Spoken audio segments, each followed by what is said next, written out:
Goeiemôre vriende, my naam is Pieter van der Merwe. Baie welkom by ons geselsies by hierdie kanaaltjie op YouTube. Die Weg, dit is nie 'n groepering of 'n kerk of 'n ding nie, dit is maar net 'n embleempie wat die Here op ons hart gelê het, of 'n naam wat die Here op ons hart gelê het, en waaronder ons hierdie gesprekkies doen. Baie welkom van die van julle wat eerste keer en by herhaling inskakel. Dis lekker om so nou en dan van u te hoor. Van u ken ek nou redelik goed en is lekker om oor die Here se dinge te praat en een te wees van gees. Ek vertrou ook dat vandag se gesprekkie vir ons regtig nog nader bring aan mekaar. Ek praat vandag oor tye en seisoene in die Bybel en die profetiese rol daarin. Kom ons bid net voor ons begin. Here, baie dankie vir hierdie dag. Dankie dat, dis mooi, dis pragtig, dis skoon, dis u skepping. As ek net by hierdie venster uitkyk en ek sien dat hier aan staan 'n mens, kop eintlik stil van verstomming oor die Here wat ons aanbid. Mag u ook vandag u woord vir ons oopsluit. Ek vra dit, Here, terwille van myself, en ek praat dit vir elkeen wat u luister, en ons het u so nodig, in Jesus se naam. Amen. Vriende, ek sê ek praat oor tye en seisoene. Nou, tye en seisoene in die woord het altyd hierdie, begrip van dat 'n seisoen 'n langer periode is wat beskrywe word, maar in hierdie seisoene is daar spesifieke tye. Dis soos ek het verstaan, ek mag dit dalk nou 'n bietjie verkeerd sê. Maar daar's 'n seisoen, kom ons sê nou maar van wat die Jode geroep word as nasie en God 'n pad loop met hulle. Daar's 'n seisoen wanneer die periode van die kerk, begin, waarin ons nou is. Daar's 'n seisoen van die anti-kris, ensovoorts. Daar van die saak nou ander seisoene tussenin ook. Maar in elke seisoen is daar spesifieke tye. As ons byvoorbeeld kyk na die geboorte van die Here Jesus, het die seisoen van die kerk ingelei. Nou, periodes is partymal makliker om te herken as seisoene, as tye, want tye is gewoonlik 'n spesifieke gebeurtenis. Maar kom ons probeer, en ons kyk hierna, kom ons begin met Efesiërs 1 vers 7 tot 10. Deur sy geliefde seun is ons verlos deurdat hy sy bloed vir ons gestort het. Ons oortredings is vergewe omdat God die rykdom van sy genade in oorvloed aan ons gegee het. God wat al die wysheid en insig het sy geheime plan aan ons bekend gemaak. So het hy dit reeds voorheen met die fokus op Christus goed gevind om hierdie geheime plan in die volheid van die tye tot uitvoering te bring. Hierdie geheime plan is om alles wat in die hemel en op die aarde is onder een hoof te verenig, en hierdie hoof is Jesus Christus. Vriende, dis eintlik die kern van alles. Daar is seisoene en tye van die skepping af. Maar op die ou einde is daar, kom ons wat die Bybel hier noem, Paulus hier noem, die geheime plan. En dit is dat alles uitloop op Jesus Christus, wat een hoof gaan wees oor alles wat God geskaap het en elke mens wat hy geskaap het. Dit is die sogenaamde geheime plan. So om tye en seisoene te verstaan, het ons te doen met 'n geheime plan. Daarom is dit 'n bietjie moeilik om altyd te sien presies wanneer gaan 'n ding gebeur. Die Bybel gee vir ons 'n klomp goed, hy gee vir ons die wegraping, maar ons weet nie presies wanneer nie. Hy gee vir ons die anti-kris, ons weet ook nie presies wanneer hy op die toneel gaan voorkom nie. Maar ons het min of meer, die seisoen waarin dit gaan gebeur. So mag die Here regtig ook dat ons elkeen hierdie goed verstaan op so 'n manier dat dit vir ons almal duidelik is. Op die ou einde bly dit die Here se wil, dat geen kind van hom in die donker moet wees nie. Vriende, dit is baie belangrik. Dit kan vreeslik moeilik wees vir party van u en party van ons om hierdie goed reg te verstaan. Maar ons moet dit verstaan as ons iets van die profeseë wil verstaan, want die profeseë speel juis af in seisoene of in spesifieke tye. Die klok is Israel. Ek het dit in die verlede al reeds gesê. Ek wil amper sê, Israel is die wekker. 'n Wekker is gestel vir 'n spesifieke tyd en dan gaan hy af. Ons moet Israel dophou, want dit is die tyd, die klok waardeur God met die wêreld praat. Die hele Bybel gaan oor basies Israel en God se rol in hulle lewe en met hulle en vanuit Israel dan nou na die res van die wêreld toe. En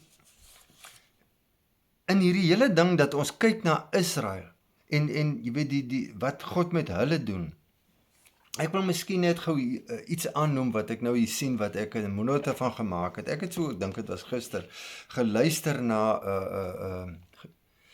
vraag en antwoord sessie met Dr. David Jeremiah. Baie oulike man. Jy moet tog maar probeer om van sy goed te luister.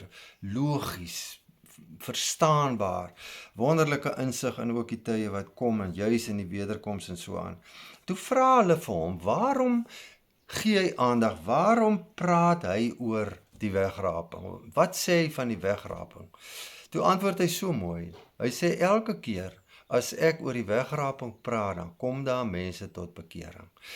So, die tye is ongelooflik belangrik. As ons kan sien dat die tye in vervulling gaan, dan raak dit mense se harte. Dis ongelooflik belangrik. Vriende, Israel het, ek sê dis die klok van die wêreld. God het vir Israel 7 feeste gegee, voorgeskryf al vir Moses, en ons weet dat hierdie feeste is profeties. Toe dit vir Moses gegee is, was dit waarskynlik nie so verstaan nie. Ek weet nie of vir Moses dit so verstaan het nie. Maar soos die tye afgaan of aangaan, kan ons sien, my liewe land, hier gaan hierdie fees nou in vervulling, hier gaan hierdie fees nou in vervulling, ensovoorts. Ons het op hierdie stadium 4 feeste wat reeds in vervulling gegaan het. Daar's nog 3 wat oorbly, en ek dink hier's 2 van hulle wat nou amper aan vervulling gaan is. Ek gaan nie self detail daaroor gee nie. Ek het eendag vir u gesê dat ek voel nie myself geroep om dit te doen nie, in die sin dat my vrou baie beter van die goed en meer van die goed af weet.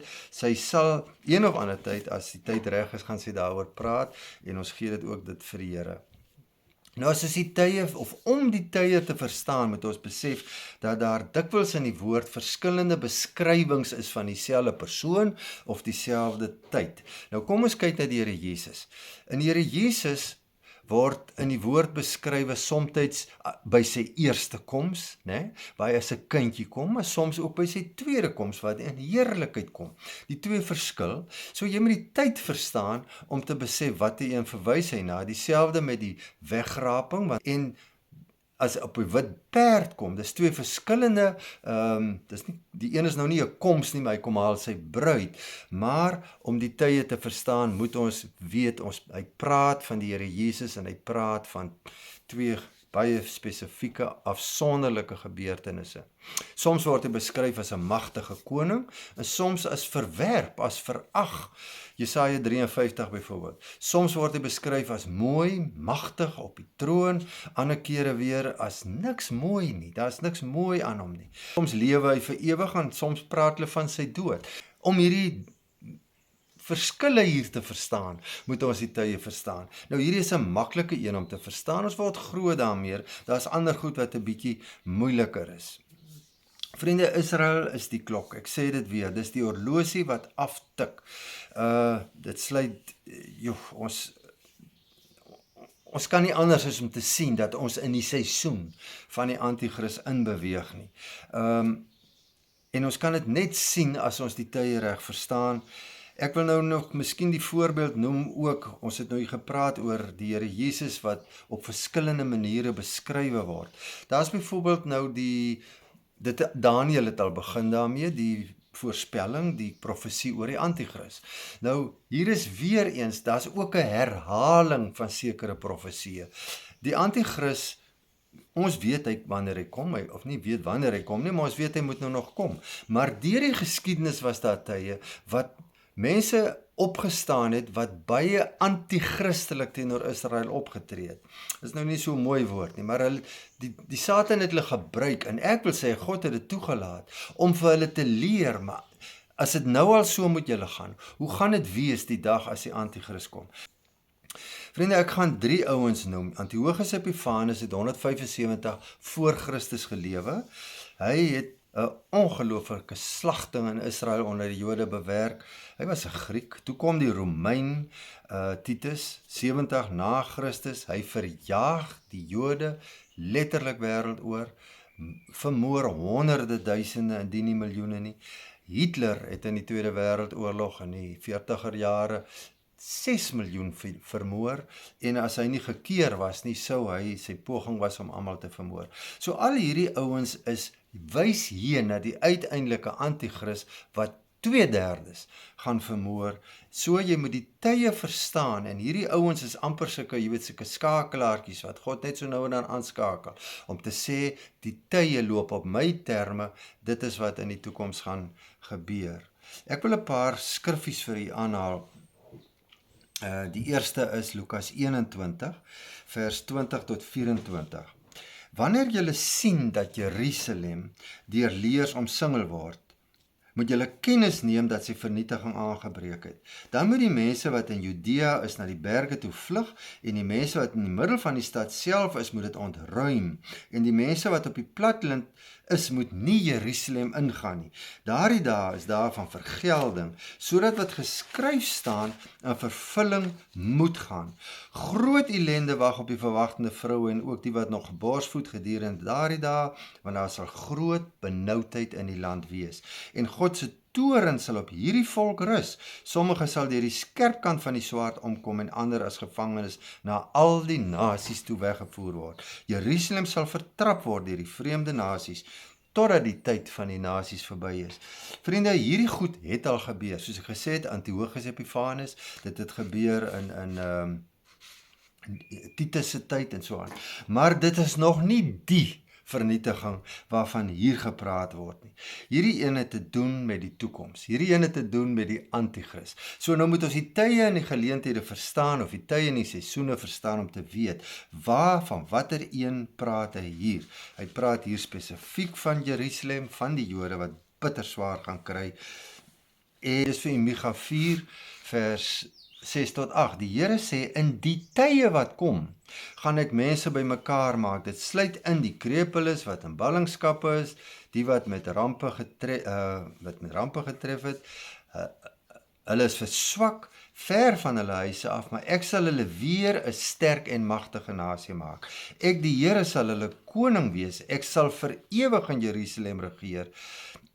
Oor hulle, Jerusalem veilige vesting vir God se mense, ek sal jou mag herstel. Jerusalem sal weer wees soos vroeër, die stad waar die koning regeer. Weereens, in die tye wat kom. Nou moet ons die tye verstaan. Watter tye praat hy van? Hy praat hiervan as hy self regeer vanuit Jerusalem, en dan moet ons ook onthou, eendag in die hemel gaan ons ook woon in die nuwe Jerusalem. So dis profetiese tye hierso. Die sterk en magtige nasie waarvan hy praat, gaan gebeur. Ek wil miskien net noem, weet jy, daar is tye wat Israel beskrywe word, dat hulle soos die sand in die see, die getalle gaan wees. Nou dit was nog nooit so nie. Ek het eendag met 'n groot teoloog in 'n gesprek gehad, briefwisseling rondom die Jode, en hy het vir my gesê, weet jy, dit is so 'n klein nasietjie, en toe haal hy hierdie een aan. Die Bybel sê hulle sal soos die sand in die see wees. Dit het nog nooit gebeur, hy sê vir my. Vriende, dit gaan gebeur. Dit gaan gebeur. U en ek gaan dit sien wat die Here dien. Jy kan vir jouself dink, 1000 jaar waarin mense baie oud gaan word, waarin baie siektes en goed nie meer sal bestaan nie. Jesus Christus regeer. Jy kan dink hoe die mense in die getalle gaan groei in daardie tye. Kom ons kyk nou na Psalm 102, wonderlike profetiese psalm, vers 20 en 23. Vanuit sy hemelse heiligdom het hy neergekyk. Die Here het vanuit die hemel na die aarde gekyk, om te luister na die smekinge van mense in tronke, om hulle wat veroordeel is te red van die dood, sodat hulle die naam van die Here in Sion sal verkondig, sy lofsange in Jerusalem. En wanneer die skares bymekaar kom en koninkryke kom om die Here te dien. Vriende, dit het nog nooit gebeur nie. Dis Psalm 102, baie lank terug geskrywe, waarskynlik in die tyd van Dawid. Hulle sê nie wie is die skrywer van hierdie psalm nie, maar dis profeties. En om te verstaan die tye en die profeseë, die tye en die seisoene, moet ons na die Jode kyk. Want hierdie is weer eens goed wat in Sion sal gebeur, in Jerusalem sal gebeur.